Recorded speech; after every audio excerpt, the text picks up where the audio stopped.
நான் எத்தனை ஆசை கொண்டிருக்கிறேன் என்பதை உணராமல் பேசுகிறாய்.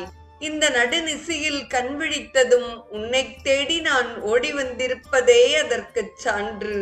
ராமனை நினைத்து கொண்டு என்னை விரட்டி அடிக்கலாம் என்று எண்ணுவாயானால் அதற்கு நான் கொஞ்சமும் இடம் தர மாட்டேன் என்பதை தெரிந்து கொள். இந்த கைகள் உன் அழகிய மேனியை தழுவ எத்தனை ஆசையாய் துடிக்கின்றன தெரியுமா? கண நேரத்தில் என் ஆசையை உன்னிடத்தில் நிறைவேற்றிக் கொள்ள என்னால் முடியும். ஆனால் அதை நான் விரும்பவில்லை. நீயும் என்னிடம் ஆசை கொண்டு இருவருமாக சேர்ந்து இன்பத்தை அனுபவிப்பதையே நான் விரும்புகிறேன்.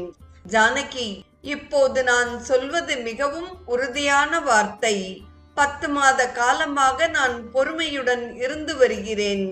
இப்படியே கடைசி வரை என்னை சமாளித்து விடலாம் என்று நினைக்காதே.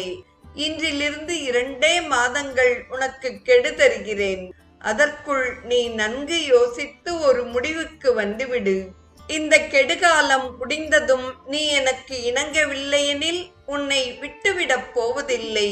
எனக்கு பயன்படாத நீ வேறு யாருக்குமே உபயோகப்படக்கூடாது.